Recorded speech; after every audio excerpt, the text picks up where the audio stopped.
All righty. What's up, everybody? What's going on? I am JP. I'm Batman. We're starting this off right. Oh shit! You need to turn echo. your turn your volume off there.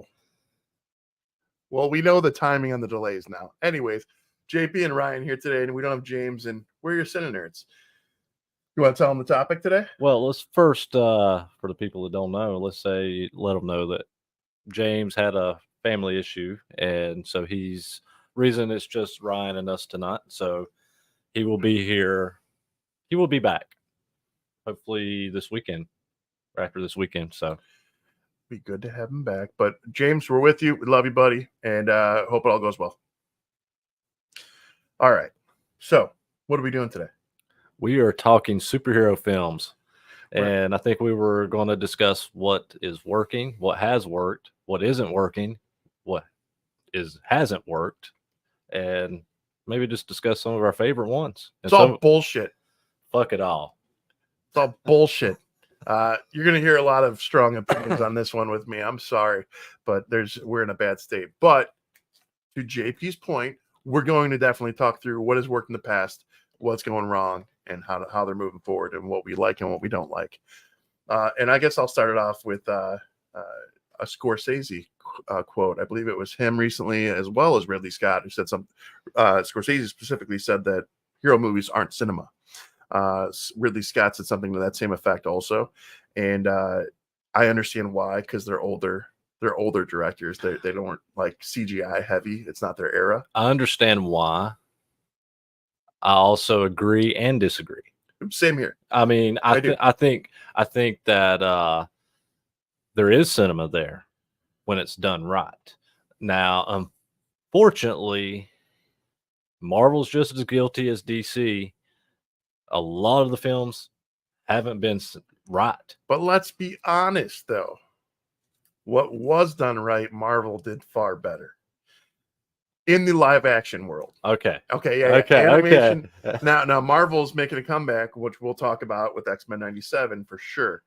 But DC, they're crushing it in the animated front. There's just no way around it. DC, I don't understand why DC didn't take a note out of their animation department and use that to apply to the structure of their movies, because damn, they're good. I think DC's still done a lot of great live action films, though. Like? Well, Watchmen. Okay. So, yes, I will give Watchmen all the credits due, because Watchmen's brilliant. Constantine. Okay, yeah, but these are also started off as like independent ones that merged with DC later. So I can give those ones credit for sure. But outside of that, though, like, I think I'll give a little bit of love to some of the Batman movies, of course. I'll give a little bit of love to maybe Aquaman, the first one, a little bit. Give a little bit more recently, Blue Beetle.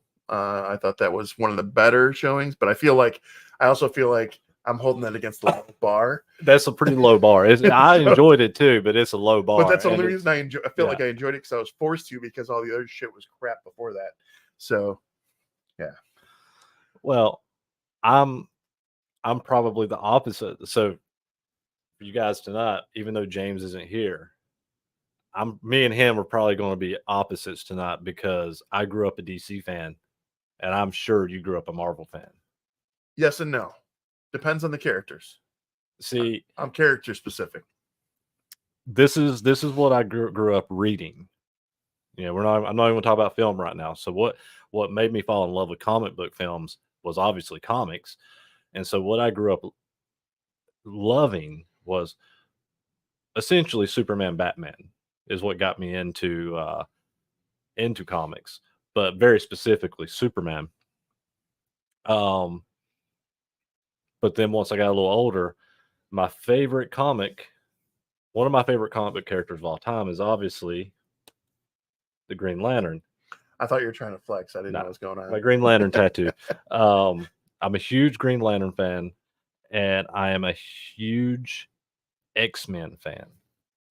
I was never a big Marvel comic fan with really anything else other than X-Men. Like I love X-Men, but I was never an Avenger fan. I was never a big Spider-Man fan. I was a little bit of a Spider-Man fan just because of Venom, only because my other favorite book was Spawn, which was Todd McFarlane, and Todd McFarlane did Venom. So Venom, perfect example of Marvel messing up something good. If you know the Venom storyline, you know how Peter Parker came to acquire the symbiote suit in the Secret Wars. So that was like a very, very crucial storyline for me when I was a kid reading these comics. And when I saw Spider-Man 3, that's when I started losing faith really quick in Marvel, because when the symbiote just crashes to Earth and lands up next to the bike Peter Parker's sitting by, I about lost my mind. Anyways, I digress. they also had the emo dance scene. Yeah, well, there's a whole lot in Spider-Man 3 we know is horrible. But all right, so before I start bashing, because JP brought up a very valid point, there's a lot of positives. So let's talk about the good stuff that we see in movies and give examples. Well, first and foremost, if like we said before we start, let's just start with Marvel. Let's start with Marvel. Okay. Positives. The number one thing for me right now, X-Men 97. Just period. The end. X-Men 97 is the best thing that Marvel has, in my opinion, done. I won't say done, but god damn am I happy that that's present right now in the Marvel world so that we can feel good about something again. Because it's been rough, but the way they approached the X-Men 97, bridging off of the old X-Men cartoons, carrying that torch, that story, even the same animation, some of the old same actors came back. Everything was done perfectly. It was more catered to an adult audience, which are the people who grew up with it. This is the one instance where I felt like Marvel really did their homework, listened to the fans, and knew that a large majority of their fans are the people who grew up with them and these comics and these storylines, not just the new. A lot of this is a cash grab to me. A lot of this is them trying to get the next generation, which totally understand, totally makes sense. I've discussed that before. I don't like the whole fanboys getting upset about that aspect, because there is, I do want newer, younger kids to enjoy movies. However, I also feel like it's bad because, like, if a kid goes and they set Ricola, that's my ADHD, sorry. Anyways, if a kid sees, let's say, Iron Man for the first movie they ever see, or any of the hero movies that are out today, the enormity of CGI and them seeing that as a standard for what they view as a movie, it's kind of crippling in a little way. But at the same time, it brings that to those kids at least. So positives for Marvel for me. You got X-Men 97, fine. I won't put it up there as my top, but it's for now, yes. For me, as such a huge X-Men fan, and that's just top tier X-Men storytelling. And it was, for sure, it was just, for me, it was almost perfect. It was as perfect as an animated series could be. Well, I feel like in the beginning of Marvel, 2000, the MCU in 2008, when things really kind of got rolling, I feel like they did it right. I feel like they did I feel like they did character development. I feel like you grew with these characters. It wasn't just thrown in your face. And so to me, that's part of the whole allure to Marvel. Reading those comics, like we were talking about growing up, every issue was, 30 pages roughly, if you were lucky. And those pages unfolded a story in detail, and you get one issue a month, and it kept going. And you had to buy this comic to keep going with this character and grow with this character. And then fast forward to movies, and it's like, oh, here's everything all at once, and you have to keep up. And that shit bothers me really bad. Like, there's no element of approach anymore. Just being mass produced, and it's not fun. Well, and X-Men isn't the only positive I've got. I mean, I think what James Gunn did with Guardians of the Galaxy, that was fantastic. Just the casting alone for Chris Evans as Captain America was perfect. And Robert Downey Jr. I mean, they've made leaps and bound improvements from where they started. I mean, and this is a company that, and I don't know if a lot of our viewers know this, but in the 90s, Marvel was going bankrupt. They were going bankrupt. They were about to cease to exist, and it was X-Men when they sold the rights to Fox for X-Men that saved Marvel. Which in a lot of ways, those properties being sold over to Fox, not just X-Men, but Deadpool, I'm having a brain fart, sorry. Fantastic Four, right? They sold Fantastic Four, anything mutant they sold. So anything Right. X-Men mutant and Fantastic Four, Spider-Man to Sony. Which all these things as a whole, I feel like we got, because it wasn't Marvel and Disney, we did get a little bit of a darker edge to those, and I was grateful for that. And it was it New Line? They sold Blade too. Was it New Line Cinema? Yeah, that's right. So, and we can't forget to mention Blade. Blade was really what started it for Marvel and film. So, but all those components, Marvel had something very magical in the beginning, and now, no, we're staying positive. This is the positive portion. I'm trying. I'm sorry. It's really, anyways. So some of my favorite movies with Marvel. Let's go with that. Wolverine. The way they, first of all, I was a bitter little shit when they cast Hugh Jackman. I was like, this guy's too big, he's too tall, he doesn't have the right attitude, he's this. I was so shitty about it. You wanted Glenn Danzig, didn't you? No, actually, you're gonna laugh. It's not far off. Henry Rollins. Henry Rollins is just as big, as tall as Hugh Jackman, isn't he? No, not at all. Really? No, he's smaller. Okay. He's like maybe 5'9", maybe 5'8". So he's smaller than you. And he's got that like that grunt to it, but his Rollins is not a master actor by any means, so that would not have gone far. But I felt like he had the right, vibe. Hugh Jackman though blew me away. You see, again, this is character development. You see him sitting in a bar, and he well, that was actually the X-Men movie, wasn't it? Yeah, it should have been. Yeah, it was the first X-Men right film. And so you see him sitting in a bar. He's defeated almost. He's depressed. He's Logan, but you genuinely feel his anger, his everything in that moment. In that bar scene really defined Hugh Jackman's character for me, Wolverine. I was like, okay, I can get down with this, and it kind of grew on me. So I will say this: I have so much. I hope it's not misplaced. I have so much faith in my soul for the Wolverine Deadpool movie. Bringing back whatever has become a skeleton of Marvel. So, yeah. Who do you, and I know a lot of people's going to hate this question or even opinions on this question. Who do you think would make a good replacement for Hugh Jackman? Because it's going to happen. It has to happen. Well, so if what I'm hearing is correct, there's a lot of guest spots and a lot of alternate versions of actors that are in the Wolverine Deadpool movie. I know it's Deadpool Wolverine, but I'm saying Wolverine first. Sorry. And one of the ones I keep hearing is Daniel Radcliffe. That one's been a rumor for a while.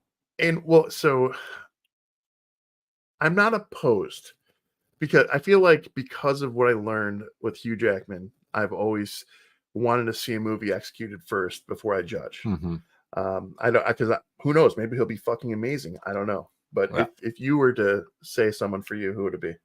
Scott Eastwood. Which one's Scott Eastwood? It's Clint Eastwood's son. Really? He's in the first Suicide Squad.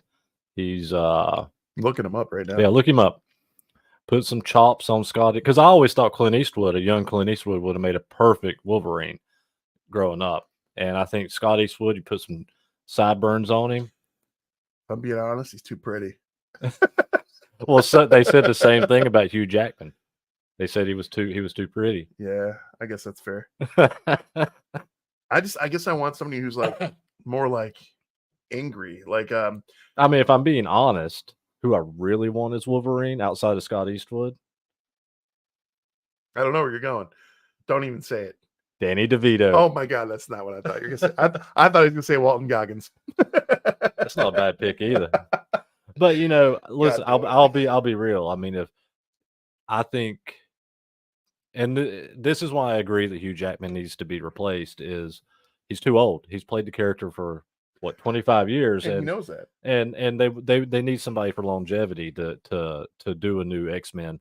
So he has to be replaced. Scott Eastwood's a good age, but if you're gonna say Walton Goggins, yes, I will put Walton Goggins in any role.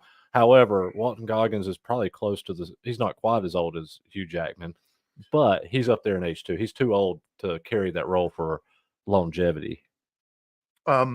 He's already been a character in MCU. He was in Thor, but Carl Urban was somebody that I initially would love to see. He's another one I think would have been great, but I think he's a little too old for longevity. Shut up.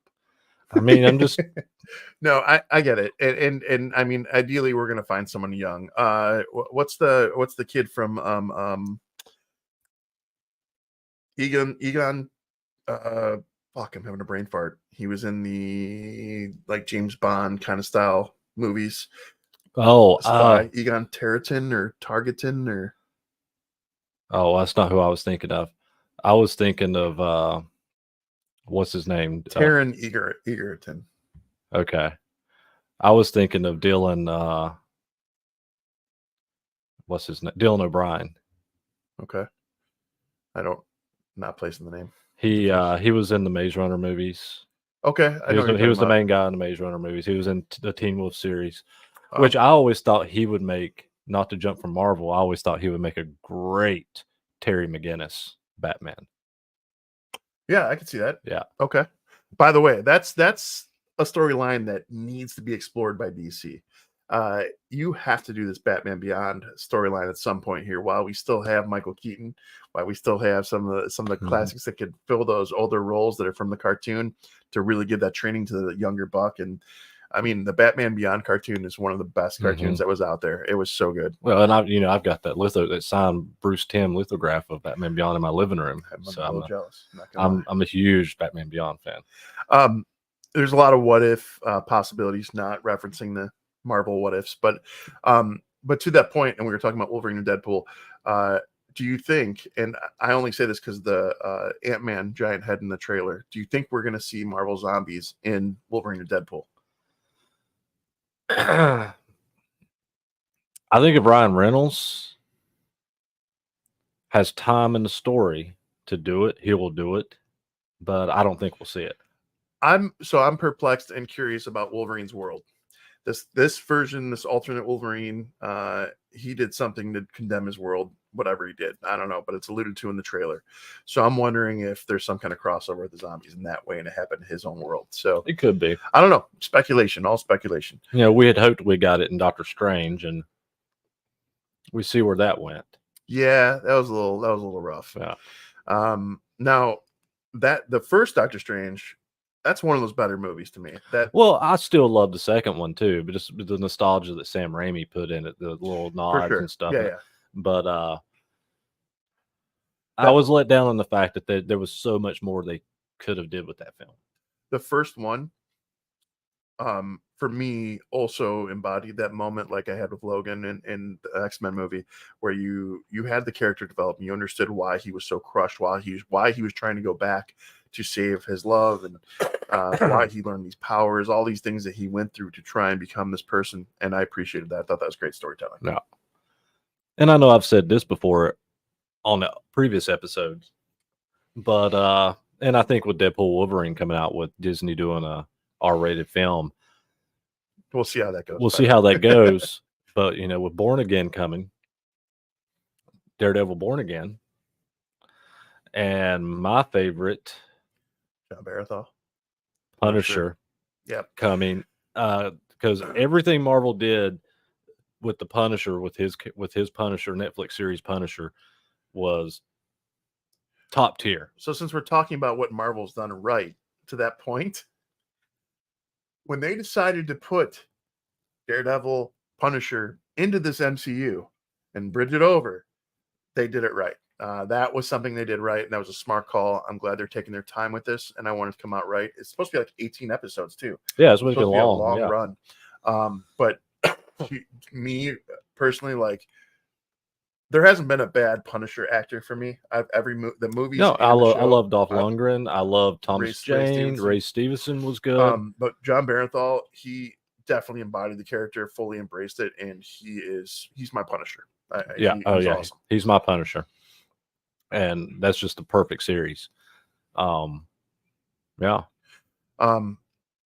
What do you feel about the build up and the back and forth as the MCU unrolled from 2008 to say just before pandemic? Well, how do you feel that escalated? How do you feel? Do you feel like it went in the right direction? Do you feel what elements were good? What was bad? What takeaways you got? So basically up to Endgame. Or Yeah, let's go with that. Kind of Endgame, or even Spider-Man. Was that phase 4 or something? Yeah. 3 or 4, something like that. For me, it was fantastic considering we didn't have X-Men in the MCU.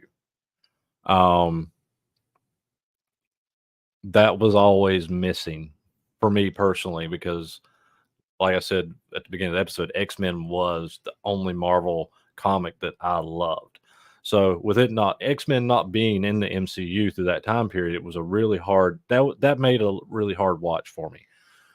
But with them not having the rights to do X-Men, I think the build up, there was some crap movies in there.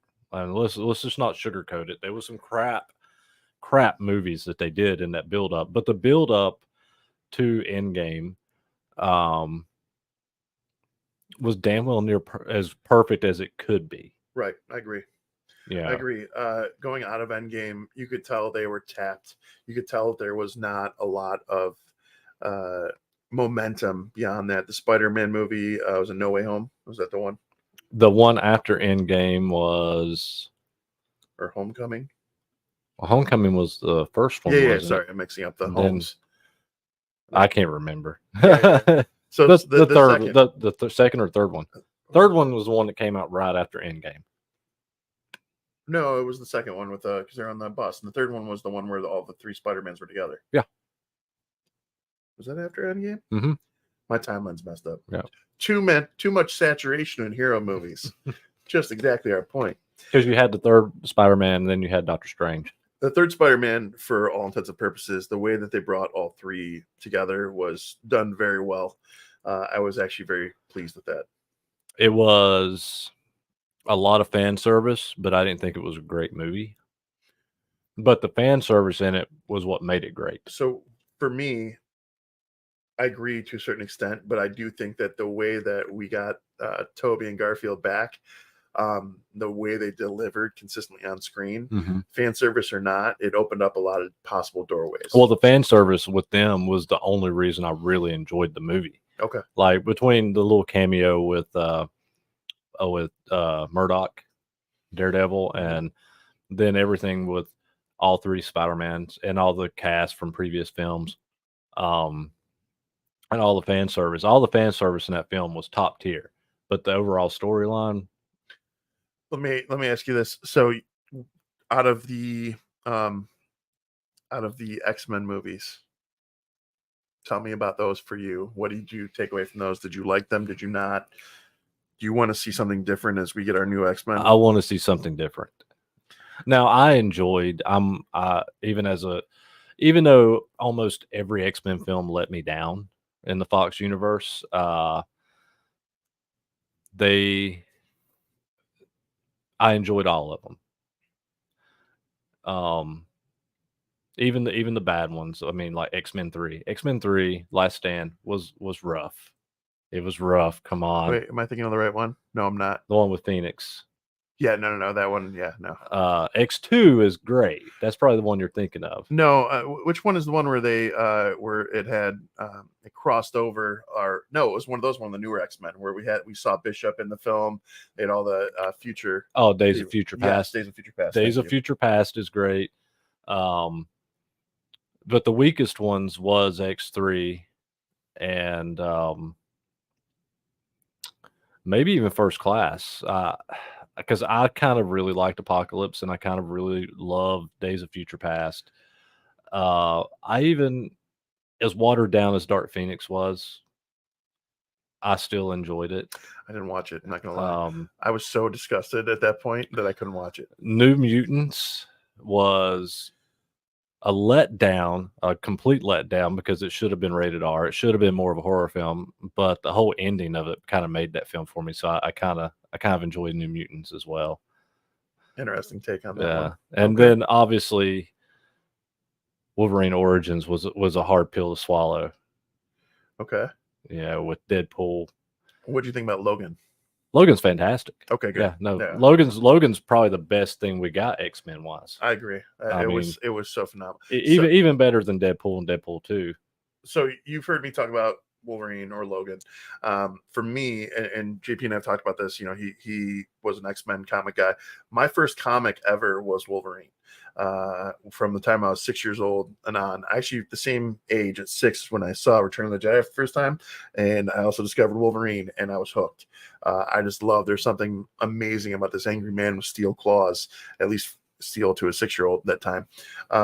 And I would, anything I get my hands on. I'm not gonna lie, I stole a shit ton of comics when I was in high school. Like I would just walk in and I didn't have money, so and that was the only way I could read comics for a certain time. That was like grocery store style. Now, rewind. There was 2 comic book stores though I would never steal from because they were just awesome. There's this one, I cannot remember the name of it for the life of me, that was in Rocky River here in Cleveland, and it was, I want to say it was like right by the little Beechwood Plaza they have there.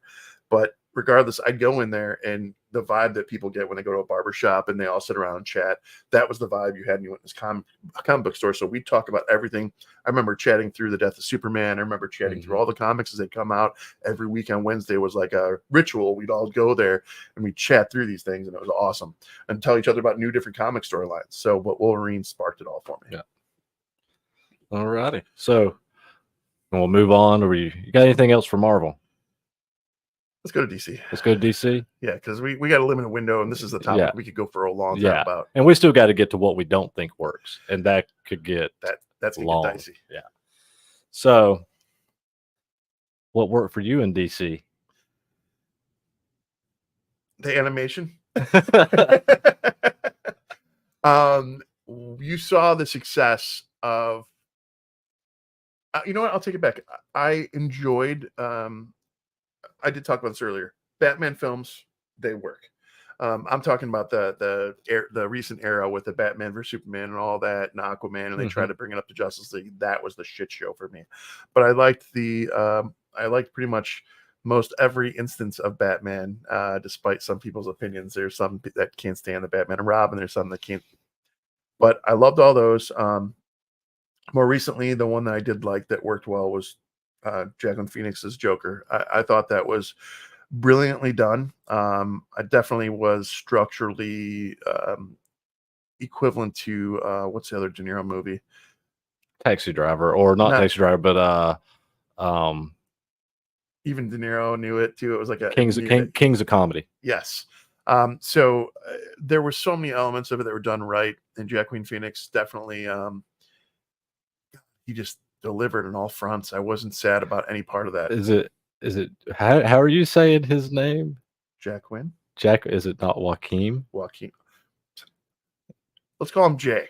How about let's just make it simple, because before he changed his name, he was Leaf. His name was Leaf. Shut up. His name was really Leaf Phoenix. Yeah. Oh boy. Yeah. So yeah, no, regardless though, so that all worked well for me. Those elements, and obviously I'm leaning towards a darker element of the DC side of things.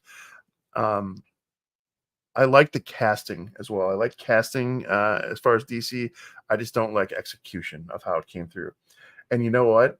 Your favorite movie, your favorite character, Green Lantern. I'm not gonna lie. I don't care what anyone says. I don't hate the Ryan Reynolds. Well, this is the thing with the Ryan Reynolds Green Lantern is Ryan Reynolds was kind of perfect casting. If you wasn't going to have Nathan Fillion play Hal Jordan, then I think Ryan Reynolds was the next perfect pick. But it suffered from a horrible storyline. I think casting wise, it was great.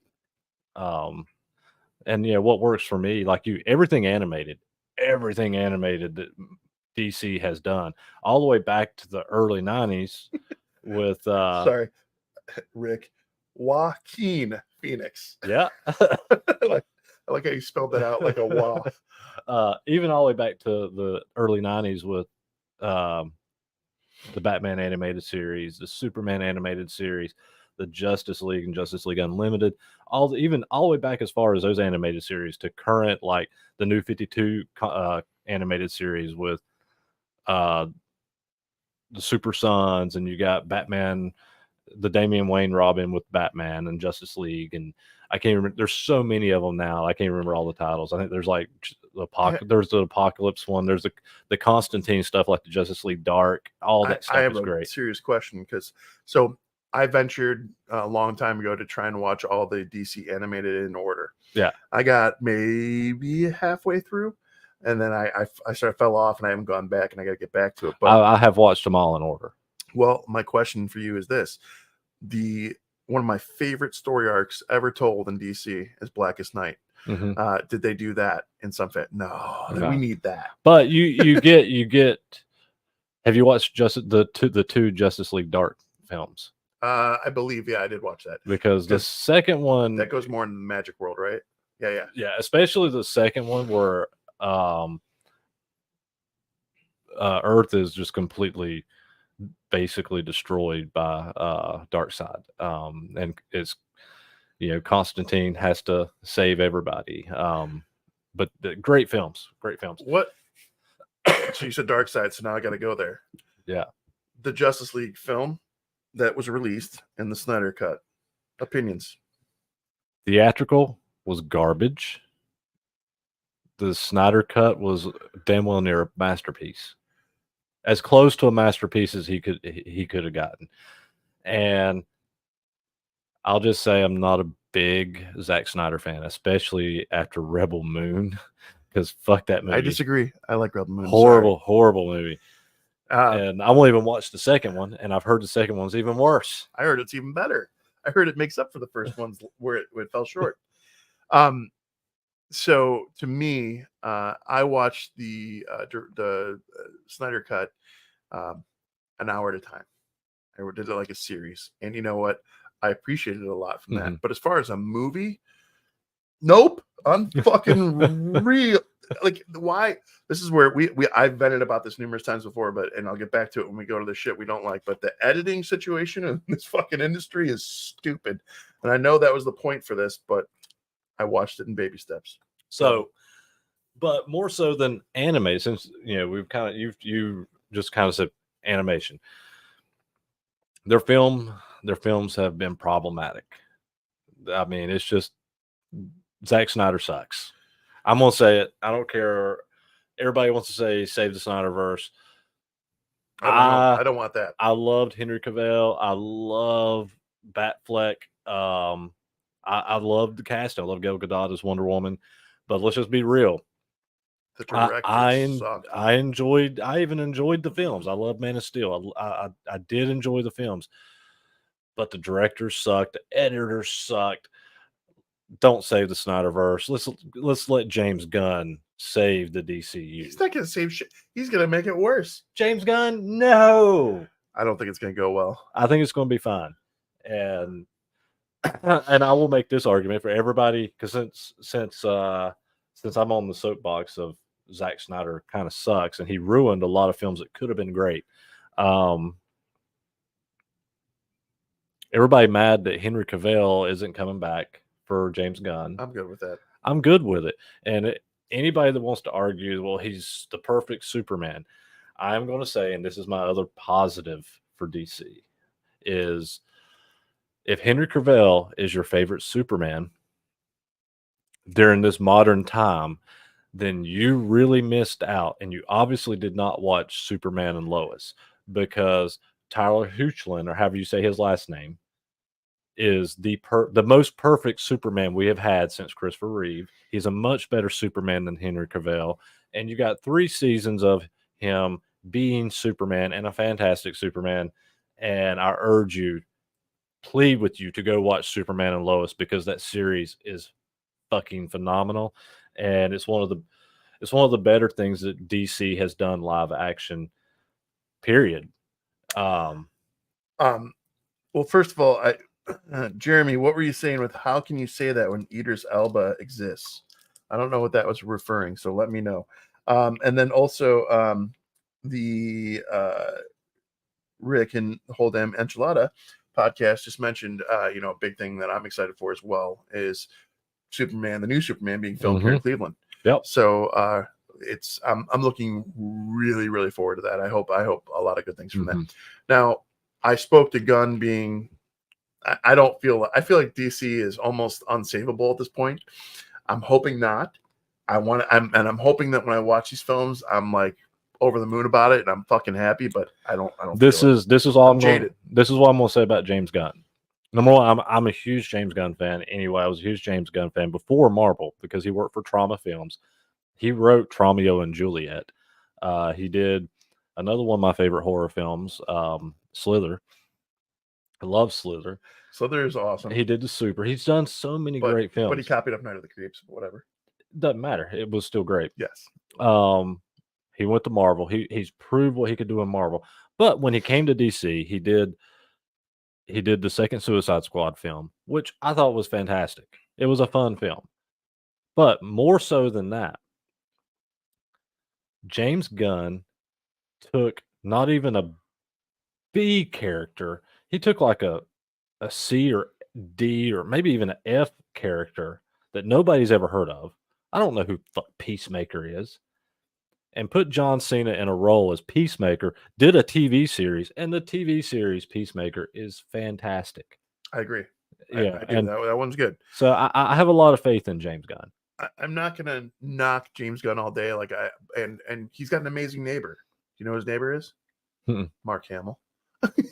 They discovered they were neighbors later on, and Mark Hamill didn't know who he was, so it was a whole fun thing.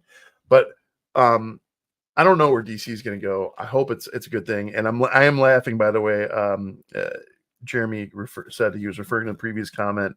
I think he was saying Idris Elba's hot. Yeah, and he said Ryan and Hugh being every man's secret man crush. And Jeremy, you're not wrong. Idris Elba's hot. Not hero movie related, kind of maybe. I am of the opinion that I think Idris Elba deserves a shot at the next 007. That was my top pick. I would love. I wanted to see him as James Bond. He was. Did you see Luther? I've never watched Luther. I've wanted to, but I never have. But I've wanted to watch it because I love him as an actor. He's so good. And the Whole Damn Enchilada podcast just wrote that they did not know that Gunn worked in trauma. And yeah, he worked in Trauma Films for a while. That was where he got his start. So usually on these episodes, James sits back and laughs at us and says we're idiots because he doesn't he knows Batman and then he just is like whatever, but he'll read the comments. So we're trying to keep up as we go. So sorry, guys. And and DC still has, going back to the animated stuff, the Green Lantern stuff, the animated movies that they done in the Green Lantern. Top tier. The last one, Behold My Power. It was about Jon Stewart's Green Lantern. Fucking amazing. And the first one, with Hal Jordan, was amazing. The animated, that's where DC has it locked down at. I think the Arrowverse was okay for a little while. It got stagnant. There was a rinse and repeat to that for sure. Yeah. But like that Supergirl, the Superman that came out of that. Well, and that's the one in Superman and Lois, Tyler Hoechlin. Right. I think, like I said, I stand by that comment. He is the best Superman since Christopher Reeves. What's his name? Superman Returns.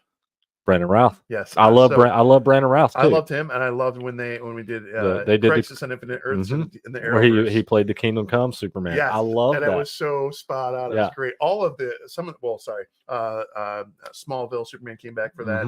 It was such a good Tom Welling. Yeah, and so this is again, you've got better stories being told in the Arrowverse and the animation than you do on the big screen, and that's a problem. Well, even if you go back to Smallville was fantastic.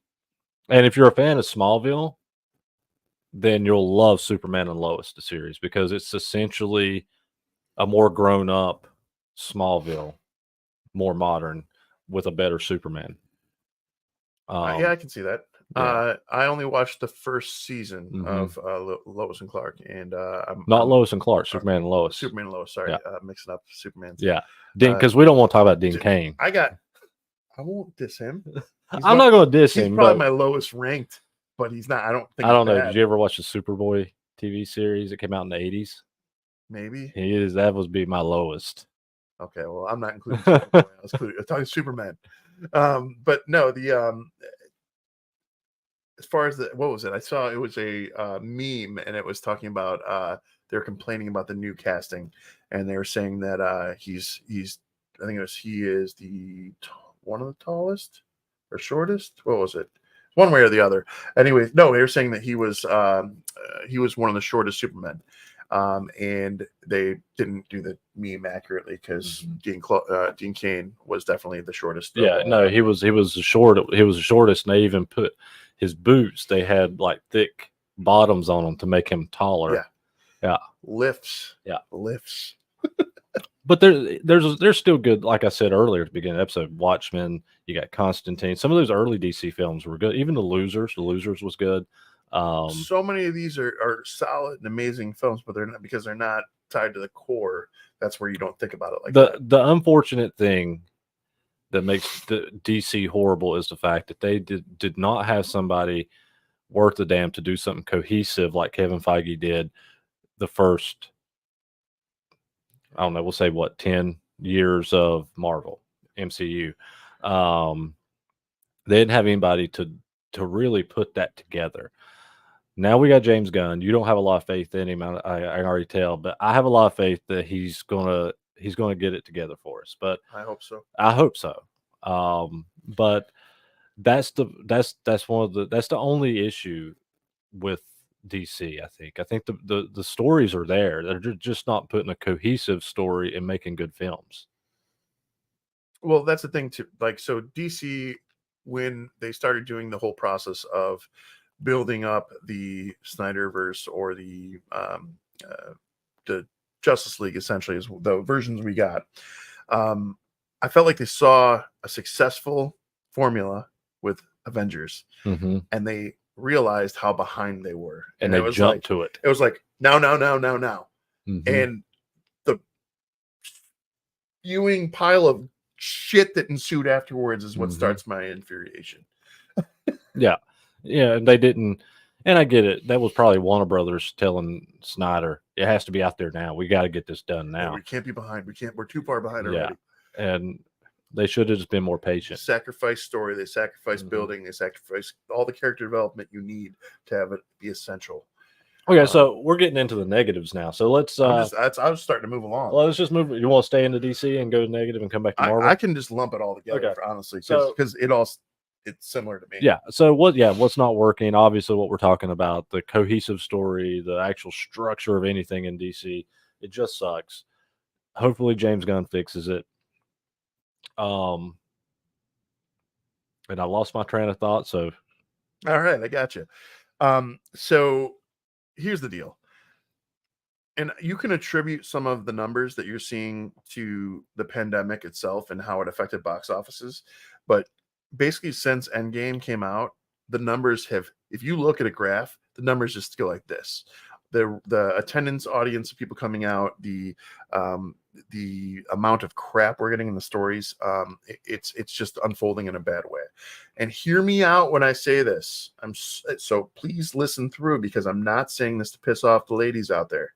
But this whole bullshit where everyone feels they need to have a female fronted everything, all of a sudden, it's adding to the problem. And I don't say that in a negative. I say it because the successful ones, especially Avengers, and especially with Endgame, you had balance. You had women and you had male characters, and they kicking ass together. And that brings people in. But when the majority of your fan base are us, essentially a bunch of us, and younger kids who are just starting to grasp onto this, it's just not as appealing to that fan base. I'm sorry if that comes across wrong, but that's why you're not seeing the numbers deliver at the box office. When they bring that balance back into play, for me, I see that when you have both sides of the coin, I always see a successful formula, I feel.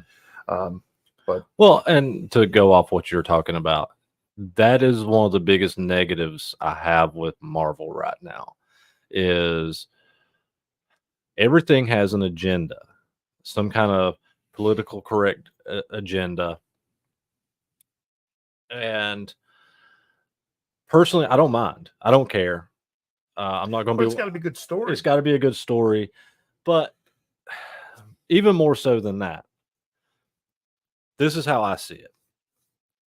Everybody needs representation.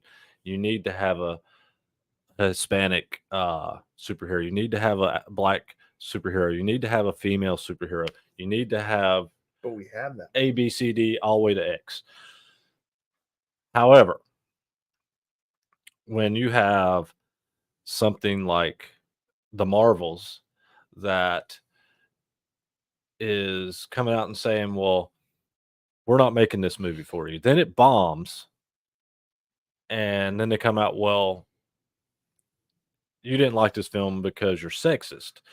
Well, no, make your mind up. Are you making a film for females or are you going to make a film for everybody? Because if you, I agree. I think if you're going to make a film for young girls that love superhero stuff, make a film with for young girls and promote it as that. Nobody, not every comic book fan has to go watch it and enjoy it. I will say this, and I'll probably get a lot of hate from you guys in our chat and comments over this, but I watched Miss Marvel. I was just going to talk about Miss I Marvel. watched Miss Marvel. I generally love Miss Marvel, but I agree. I loved it for. I agree. Yes, I loved it So- for the idea that series was geared towards young teenage girls, and it was made. It was made that way. It was fun. I watched it, and I was like, I enjoy this, and I enjoy it as the idea that this was made for a younger generation of young girls to have a superhero that they can identify with. And I was like, I love this. Well, I didn't just love it for that aspect. I loved it for the cultural aspect too. Exactly. The cultural Yeah. element was delivered so well, and it was broke out well in a story way, and it was appealing to a younger female audience for sure. And I love that. What I didn't like was when you like, I don't. We had more character development out of Miss Marvel than we did fucking Captain Marvel and 100%. And I think that took away a lot of that for me. Like Miss Marvel's supposed to be this like grand badass, and it's like she just comes off as like a see you next Tuesday every time I see her on screen. Yeah. And the only reason I watched the Marvels, and I didn't go to the theater to watch it, I watched it once it hit digital. The only reason I even watched the Marvels was because of Miss Marvel, because I like Miss Marvel, and that was the only reason I watched the Marvels, because I could care less about Captain Marvel or I haven't watched the Marvels and I haven't watched Madam Web. I have no desire to watch Madam Web. I probably won't even watch that one, honestly, and it's not because of any other reason other than Sony has fucked everything up that they have done in this whole Spider-Man universe that they're trying to build. They have fucked everything up outside of no, I'm not talking about the animated. I'm not talking about the animated, but all the live action stuff they have fucked up except for the Spider-Man films. And the only reason they're not fucking up the Spider-Man films is because Disney is on their ass saying you have to do this, you have to be this. Venom is not good. I don't care. Tom Hardy's great as Venom. Venom is not good. Venom 2. Love Woody Harrelson. Love Tom Hardy again. Great cast. Horrible movie. Morbius. Let's talk about that piece of shit movie, because I was super excited for this film with Matt Smith being in it, and fucking horrible. So after Morbius, I swore off fucking live action Sony anything. So I won't. I'm not gonna. I don't plan on watching that or Craven the Hunter. I don't even plan on watching that. Do you know what was the biggest slap in my face when I watched Into the Spider-Verse in the sequel? Mm-hmm.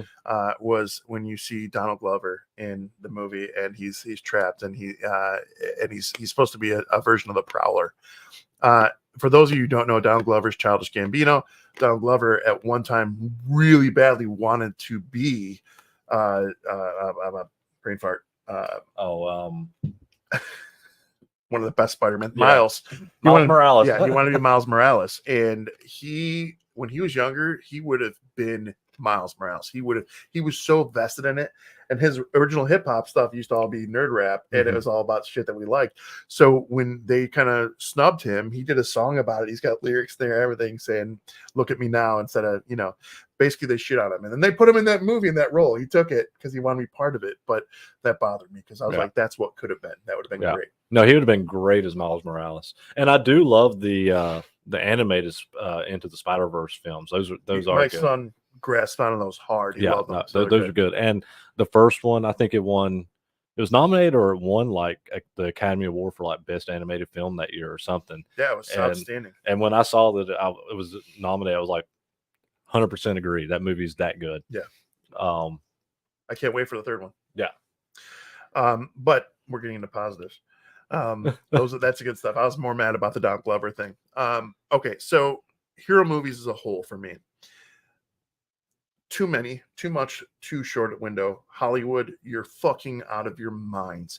So the fact that you have snubbed original independent artists, and I say this all the time, there are so many independent, talented directors and writers out there that are not getting the light of day and will never see these amazing, fresh ideas because all you guys want to do is cash in and cash in and cash in. And in turn, you're putting out a recycled garbage product. We're getting the oversaturation. If you couldn't tell already, 2023 literally has the nickname the death of the hero because we got Aquaman 2 and so bad. It was so bad. I mean, they were awful. The quick turn and burn shit's got to go. We got to see better. And so while I don't have faith in Mr. Gunn anymore, I do have high hopes. I want to see good. I want to see things happen. Now, I will say this, but it's going to go back to a negative. One of the most amazing things come out of Marvel was Loki. Loki was an excellent series. I thought it was done right, but it wouldn't have had to been done if you didn't fuck everything up to begin with. And yes, I'm talking to Hollywood and Marvel. Yeah. Disney, whoever. Well, and the thing is everything since the pandemic has been crap. I mean, just to be blunt, Marvel has fucked everything up other than a few things. I mean, Falcon Winter Soldier, okay. Loki, good. You got Deadpool, Wolverine coming, fantastic. But these are all things to fix what they fucked up. Yeah, because Ant-Man, that was garbage. That last Quantum Mania was fucking trash. I did have high hopes. I thought it was going to be like fantastic, and God was I wrong. And it was just like everything they have coming, everything they've put out, the Eternals. I mean, hell, they announced the other day that they're abandoning the Eternals because now. But hold on, we're supposed to get what's his face from Game of Thrones. He's supposed to appear as the Black Knight in the Moon Knight show. I thought he was showing up in Blade. I've heard both. I've heard both. I forgot about the Blade aspect. But even the list of what movies they have coming, I'm not interested. Yeah, there's nothing Marvel has on the table coming that I'm even remotely interested in. I wasn't interested in X-Men. Other than Wolverine, Deadpool. I was interested in X-Men, and then they made that female, or they're saying it's going to be female fronted and focused. So there's balance opportunity there, so I could feel good about that. But like to me, like I don't know. We'll see. I'm going to be excited for X-Men, and the thing with X-Men is, and I think a lot of people are going to miss is X-Men is always about acceptance and always about tolerance and so I can see more of a female. I can see more of a diverse cast. Really, it needs to be a more diverse cast. I'll say one thing to that. In X-Men 97, all you motherfuckers bitching about Morph, shut up. Just shut up. In my opinion, he became Jean Grey to comfort Wolverine, and everyone overread into the shit. But even if it was the case and he's got a one-sided love thing going on, so what? Just let it fucking go. I thought Morph was actually, they made him gay in the comics. I don't remember that far with his character. I thought they did in like recent years. And I may be wrong. If I am, correct me. But he can change the shape of his body. Yeah, I mean, gender fluid as it gets. I don't care. I have a Green Lantern tattoo on my arm, so can't morph that away. I don't. I don't care if he is or he isn't. But that aside, though, so with X-Men, I had a conversation. Actually, I think it was on our CineNerds page with somebody recently, where we started talking about some possibilities of things we'd like to see in representation, and I wouldn't mind if, to me, X-Men is as large of a entity as Avengers. And I think that's why they couldn't make everything happen the way they wanted to. But I think it needs to be approached the same way, and there needs to be the character development. Because I, for one, like, I can get down with a Storm movie. Like, oh yeah, I think a Storm movie with the right actress and the right director would be fucking phenomenal. And a great Rogue film. Well, hell yeah, Rogue and Gambit, dude. Rogue do together, a film together. Yeah. Like, I mean, you could do so much with that. And cast the girl from. Oh, be careful. Cast the girl from. What was she in? The girl with, she has like super blue eyes. Oh, that one. She was in like Percy Jackson, the Percy Jackson films. Oh, she was in your movie. You're talking about the girl from what was the movie you like? The sci-fi movie we were just talking about. Where James would probably like. You talked about it in our last podcast. Yeah, she's in something. She's in a ton of stuff. Like I think know who you're talking about. I think she's fantastic, and I can't Anyways. remember her name right now. But like I think she would be the perfect girl as Rogue. So look up the cast of the Percy Jackson films if you don't know who I'm talking about. So let me go back a little bit here. So I'll talk one more second about something that Marvel did right. And I think Star Wars to an extent did right. And I know that's not. I mean, it's kind of a hero film, but it's not. But I will say this. So there's the show Star Wars Visions, which I recently posted about, and then you've got Marvel What If.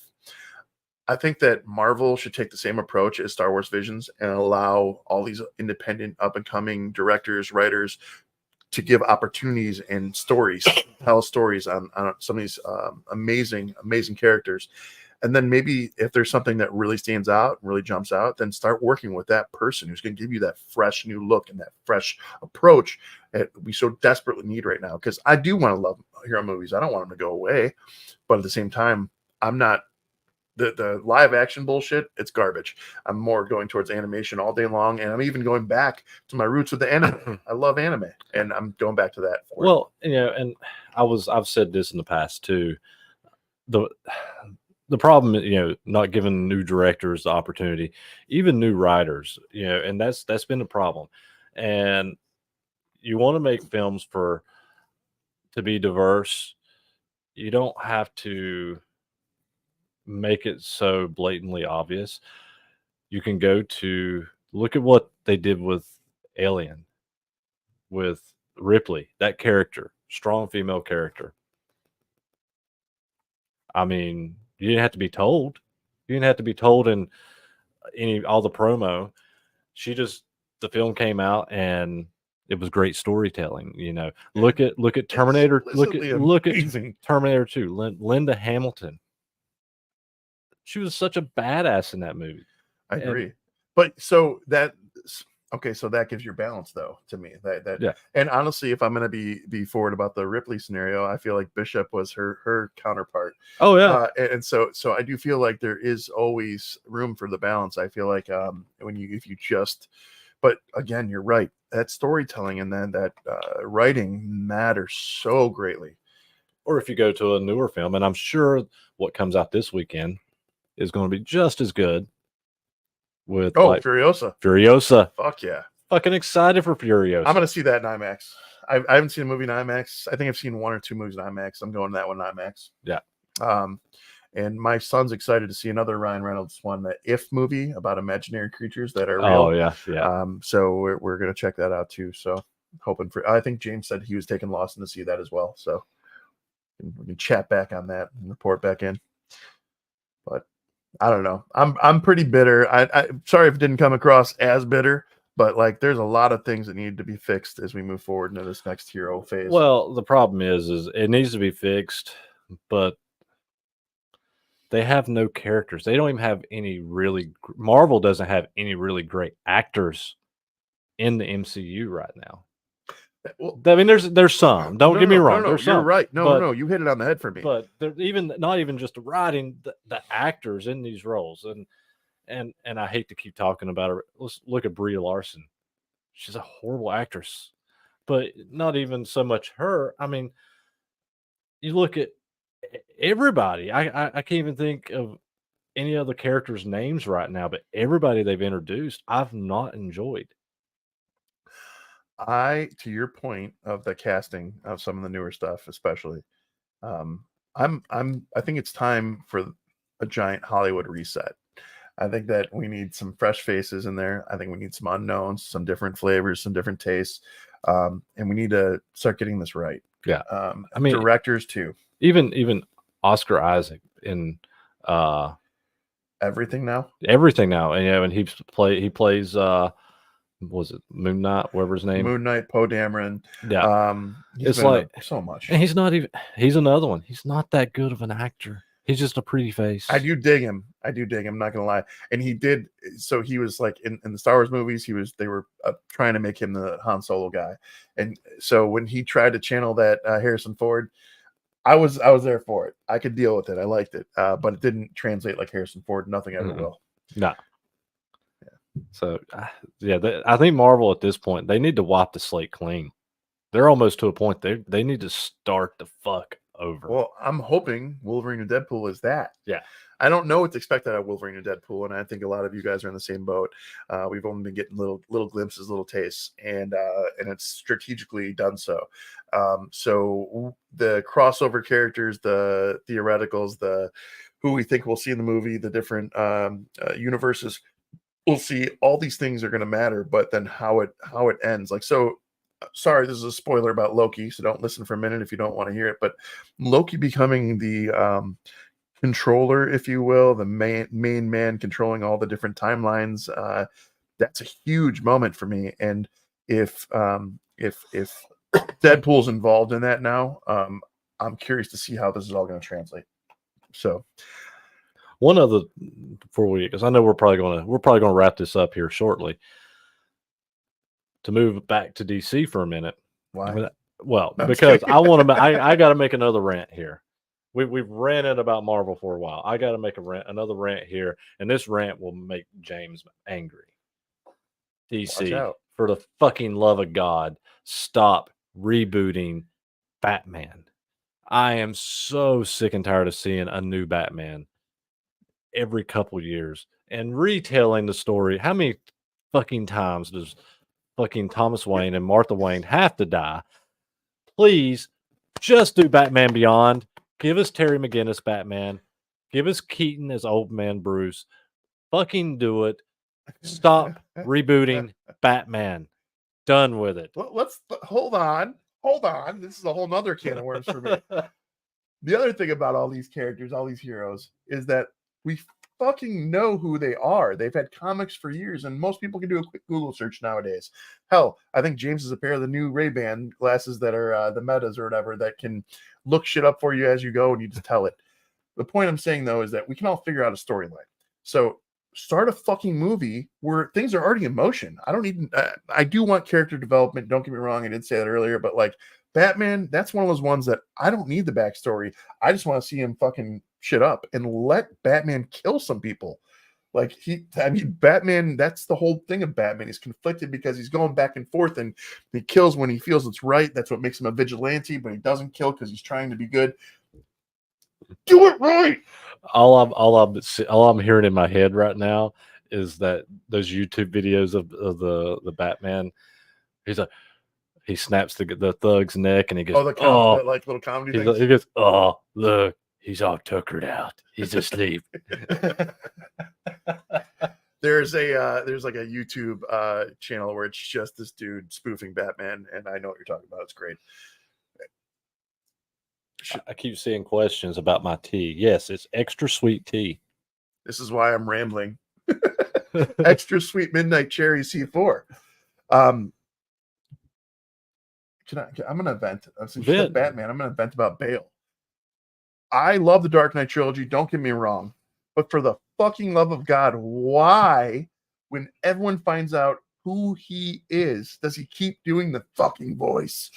There's no reason if they know who you are. Pissed me off so bad. Anyways. Oh, fuck Batman. You're just fucking with James now. quote Robin from the Titans TV series, which is another great live action DC series. I like Doom Patrol too. Fuck Batman.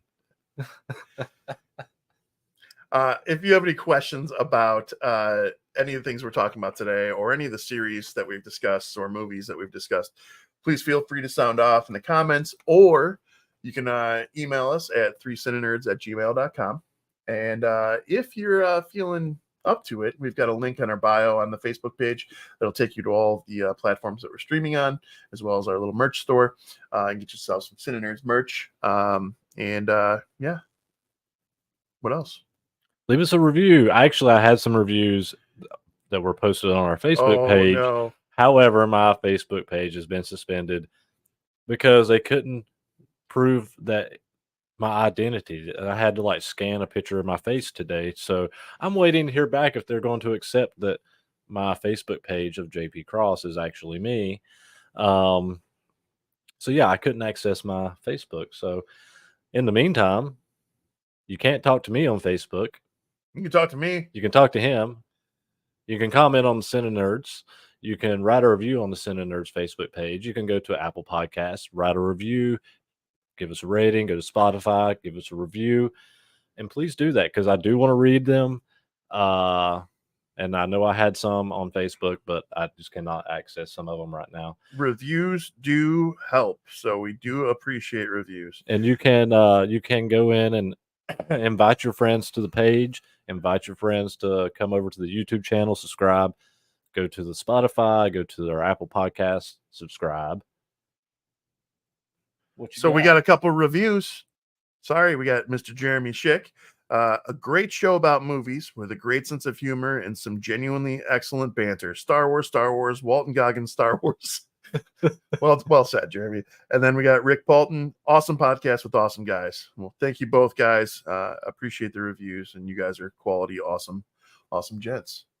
So, Jeremy, we got to meet in real life, by the way, because you and I definitely see eye to eye with a lot of shit. So every now and then he ventures out of his house. It's once every 3 years, 2 years, and you'll venture up here and you'll see me. You'll stop by the house. So next time you plan that, just let us know, and Ryan will come down for sure. So awesome. Well, we'll quit rambling at that. And did you get our email? I did. I said it already. Oh, okay. But I'll say it again. 3cinenerds@gmail.com is the email. So we always love the suggestions and fun like that. We're definitely looking for some topics for our live episodes. We've got some ideas in mind, but we'd love to hear some. So keep them coming. Okay. All righty. Till next time. He's JP. I was waiting on you to say goodbye. I'm Batman.